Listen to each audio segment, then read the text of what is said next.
The elders spoke to Gilgamesh, saying, Gilgamesh, do not put your trust in just your vast strength, but keep a sharp eye out. Make each blow strike and mark.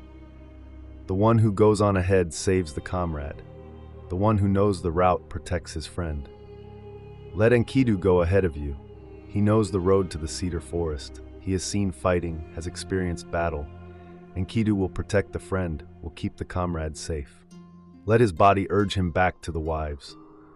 In our assembly we have entrusted the king to you, Enkidu, and on your return you must entrust the king back to us. Gilgamesh spoke to Enkidu, saying, Come on, my friend, let us go to the Agalma temple, to Ninsun, the great queen. Ninsun is wise, all-knowing. She will put the advisable path at our feet. Taking each other by the hand, Gilgamesh and Enkidu walked to the Agalma, great palace, to Ninsun, the great queen. Gilgamesh arose and went to her. Ninsun, even though I am extraordinarily strong, I must now travel a long way to where Humbaba is. I must face fighting such as I have not known, and I must travel on a road that I do not know. Until the time that I go and return, until I reach the cedar forest, until I kill Humbaba the Terrible and eradicate from the land something baneful that Shamash hates, intercede with Shamash on my behalf. If I kill Humbaba and cut his cedar, let there be rejoicing all over the land, and I will erect a monument of the victory before you. The words of Gilgamesh, her son, grieving, Queen Ninsun heard over and over. Ninsun went into her living quarters. She washed herself with the purity plant. She donned a robe worthy of her body. She donned jewels worthy of her chest. She donned her sash and put on her crown. She sprinkled water from a bowl onto the ground. She went up to the roof. She went up to the roof and set incense in front of Shamash.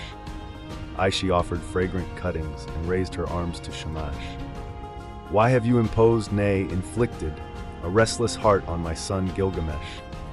Now you have touched him so that he wants to travel a long way to where Humbaba is. He will face fighting such as he has not known, and will travel on a road that he does not know. Until he goes away and returns, until he reaches the cedar forest, until he kills Humbaba the Terrible, and eradicates from the land something baneful that you hate. 13 on the day that you see him on the road. May Aja, the bride, without fear remind you, and command also the watchmen of the night, the stars, and at night your father, Sin. She banked up the incense and uttered the ritual words. She called to Enkidu and would give him instructions. Enkidu the mighty, you are not of my womb, but now I speak to you along with the sacred votaries of Gilgamesh, the high priestesses, the holy women, the temple servers. She laid a pendant on Enkidu's neck. The high priestesses took, and the daughters of the gods, I have taken, Enkidu, Enkidu too, Gilgamesh I have taken. Until he goes and returns, until he reaches the cedar forest, be it a month, be it a year. The gate of cedar, Enkidu, in the temple of Shamash, and Gilgamesh in the Agalma. He made an offering of cuttings, the sons of the king. Enkidu will protect the friend, will keep the comrade safe, let his body urge him back to the wives.